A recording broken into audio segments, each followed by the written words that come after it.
Hi everyone! I hope you're having a good day. My name's Kate, and what's in the garden today is a new raised bed, but it's not here. We're gonna build it.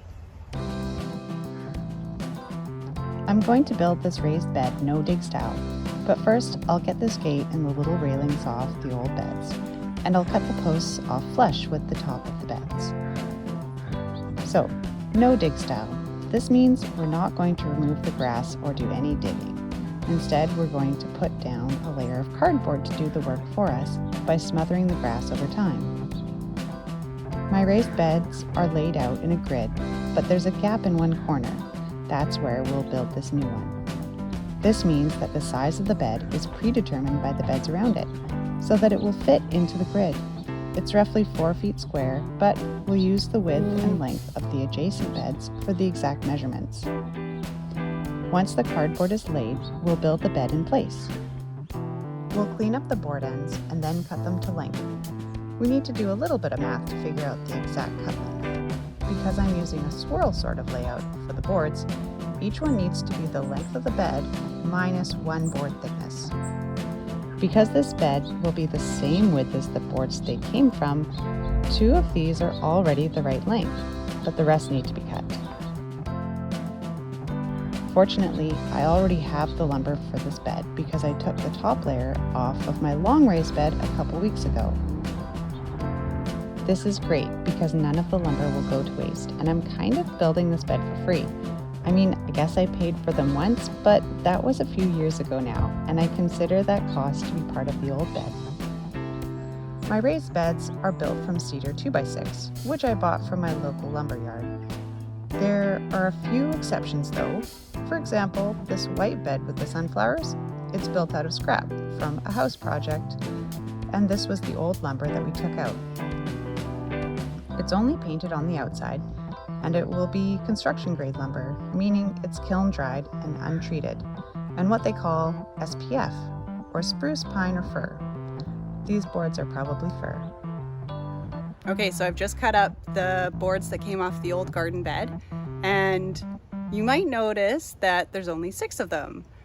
I did know this going into it, that I didn't actually have enough lumber to do a garden bed like the others that would be 2 layers tall. Of course, making 2 squares, you're gonna need 8 boards, not 6. So I figured what we would do for the remaining pieces is see what we could find that would make do. All right, I found something that's going to work. Because the boards have to be so long, we didn't have many options, but this is gonna work better than I thought it would.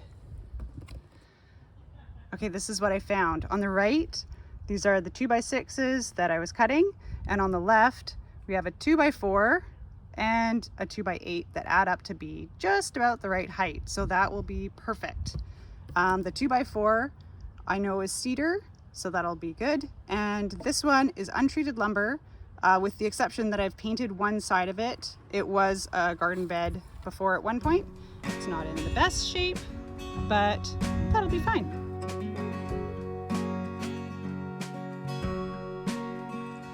The swirling pattern will go one direction on the bottom layer and the other direction on the top layer. This makes an alternating overlapping pattern on the corners. I think it looks nice and it will fit in with the other beds, but it's going to complicate things with these different sized boards. To make them fit in with the regular ones, we'll need to cut an extra notch in the wider board.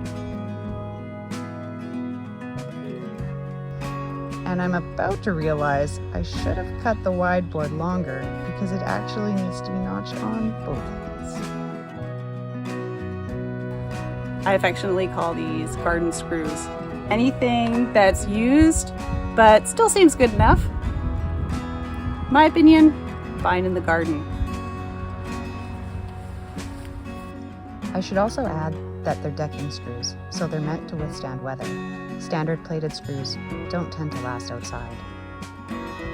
Now that we've cut the boards to length, we're ready to start assembling.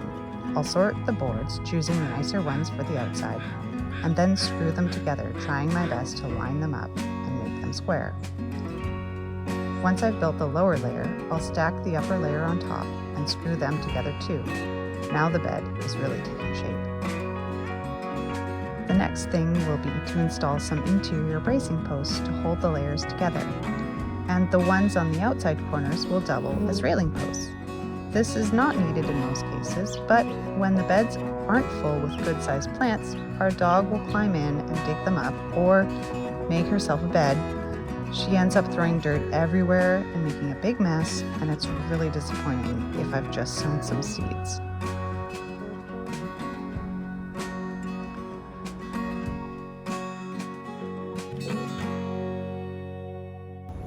It's the next day now. We've got a fair amount to do today. Last night, my 3-year-old built what she calls a fairy garden in our new garden bed. So we'll clear that out. We got a tiny bit of rain. Doesn't even count as rain earlier, and I was able to prep a few pieces. So let's clear this out and I'll show you the pieces. Again, I was able to make use of old scrap pieces for these posts. I didn't have any 2x2 at home, so I ripped these out of some scrap with the table saw and cut them to length. Now I just need to install them at the correct height so the railing will line up with the bed next to it. I decided to just install 3 posts and skip a small one for the 4th corner. Because it's missing a notch in the exterior corner, I'm wondering if I can enlarge the opening and actually use it as a planting opportunity next year. Maybe we can turn this mistake into a cool feature. I'm thinking maybe a sweet alyssum coming out the gap? We'll see. The bed is now one piece and it's ready for its final position and leveling. I'll do my best to line it up by eye and then level it with the level. How I'm going to level it is all these sort of offcuts that are basically useless. I'm going to use these as shims, and we'll do our best to get this pretty level. I lined it up with the other beds. I made sure it was level. I then made sure that it was still lined up with the other beds. I measured between corners diagonally in both directions to make sure that the bed was still square and that it hadn't just kind of, shifted into a diamond a bit. So I think we're all ready to go. So for the cardboard, I wanted to make sure that there was a good amount sticking out past the edge of the bed so that the grass, well, I don't know why, it just seemed like a good idea. Sometimes you do things thinking it will be a good idea, then it doesn't make sense later in hindsight. I don't know. I can always cut off the extra cardboard later. So now it's all ready to go, and we just need to fill it and add wood chips for the path. Next, we can start filling the bed. I'll toss in soil from some old pots and a bit of fill that's been laying around. Then it's time for the soil from the long bed that I took out when I lowered it. Okay, it's still not full. I guess that's not a surprise. The long bed wasn't full either, and that's where the boards came from, so there's still not enough to fill those boards. I'm using cedar wood chips for my paths. They're the same ones I have in the other paths. They're available in bulk at my local gravel mart, so they don't come with any packaging, and they'll last quite a while before breaking down. Also, they smell so nice. And I guess I'll put the railings on now. Perfect. It's really looking good. I added some deadwood inside to fill in the big gap at the bottom and stop the soil from falling out the front.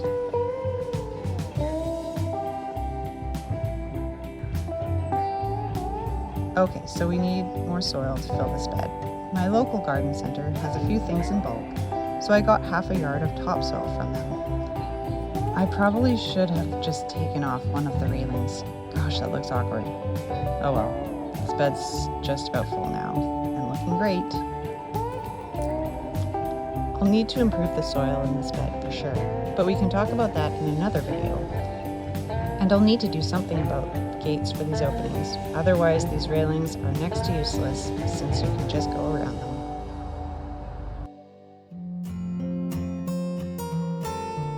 I'm really happy with the way this bed turned out.